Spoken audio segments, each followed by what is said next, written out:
άρεσε στους ανθρώπους να κοιτούν το φεγγάρι. Κοιτούσαν την ορατή της πλευρά, το πρόσωπό της, όπως το έλεγαν. Και ανάμεσα στα γκρίζα σχήματα που έβλεπαν, νόμιζαν πως ξεχώριζαν έναν άνθρωπο να τους χαμογελά. Τον είπαν άνθρωπο της σελήνης.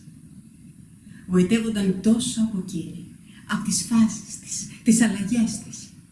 Τη θεώρησαν υπεύθυνη για ό,τι συνέβαινε πάνω στη γη. Τη γονιμότητα της γυναίκας, τις ψυχικές διακυμάνσεις του ανθρώπου, για το μαρασμό και τη γέννηση της φύσης. Τη λάτρευαν χιλιάδες χρόνια σαν θεότητα. Έγραψαν βιβλία πολλά για εκείνη, για διαπλανητικά ταξίδια.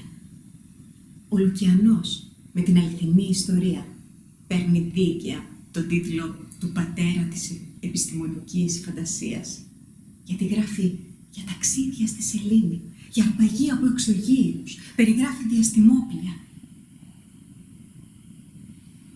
Κοιτούσαν οι άνθρωποι τη σελήνη και με τις φάσεις που έβλεπαν, όλες πάντα να γίνονται στην ίδια κανονικότητα. Έβγαλαν ημερολόγια, έφτιαξαν συστήματα, κώδικες λατρείας. Ημερολόγια.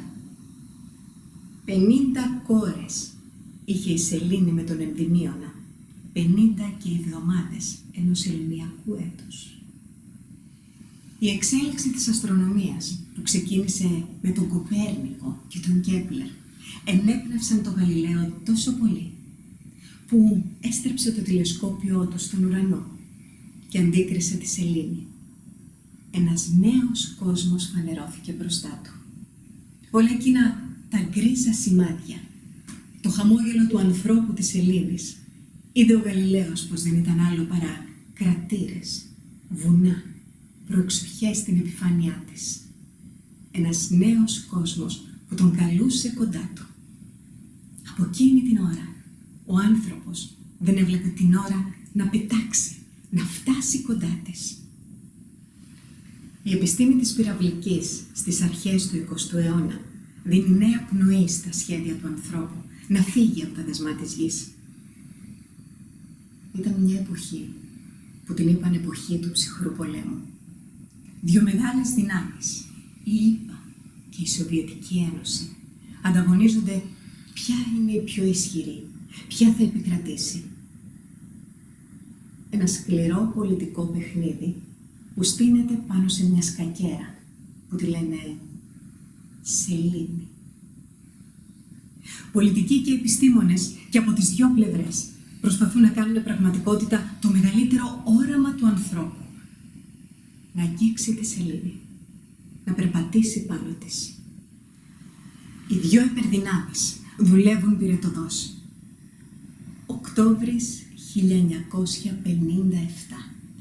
Είναι οι Σοβιετικοί αυτοί που στέλνουν τον πρώτο τεχνητό δορυφόρο σε τροχιά γύρω από τη γη, τον Sputnik 1. Ένα μήνα αργότερα ακολουθεί ο Sputnik 2.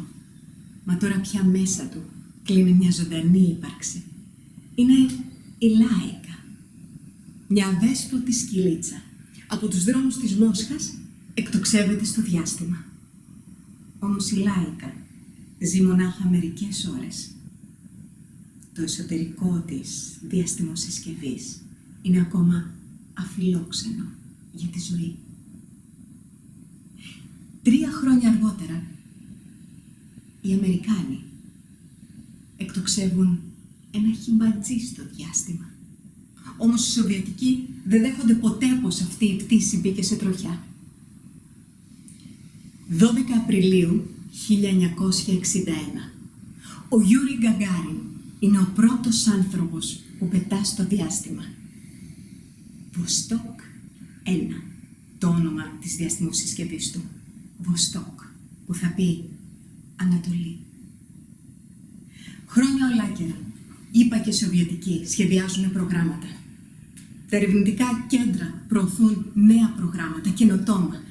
Όμως, αμέτρητες ώρες δουλειάς, ατέλειωτα αναπάντητα ερωτήματα.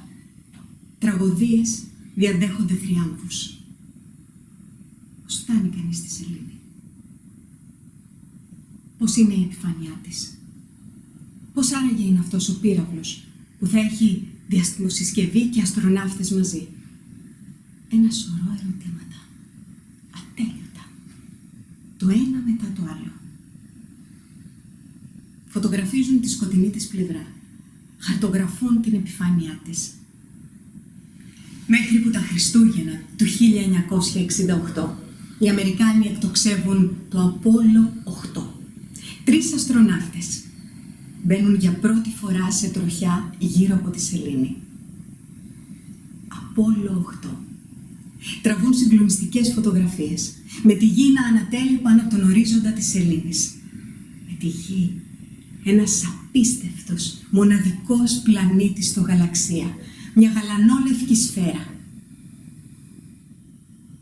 Το όνειρο φαίνεται πως γίνεται πια πραγματικότητα. Μονάχα οι Σοβιετικοί ξεχνούνε για πάντα το όνειρό τους να κατακτήσουν πρώτη τη σελήνη μετά από μια φοβερή έκρηξη ενός πυράβλου τους. Καλοκαίρι, 16 Ιουλίου του 1969. 3 αστροναύτες, Άρμστρονγκ, Όλτριν, Κόλινς, επιβιβάζονται μέσα στο Απόλλω 11. Μαζί τους χτυπάει η καρδιά ολόκληρου του κόσμου, όταν καρφωμένοι μπροστά στις τηλεοράσεις τους παρακολουθούν τη στιγμή της θρυλικής εκτόξευσης. Λίγες μέρες μετά, στις 20 του Ιούλη, ο Άρμστρονγκ αφήνει πάνω στη σελήνη το πρώτο ανθρώπινο χνάρι στη βάση της θάλασσας της Νινεμίας, λέγοντας «Ένα μικρό βήμα για τον άνθρωπο, ένα γιγάντιο άλμα για την ανθρωπότητα».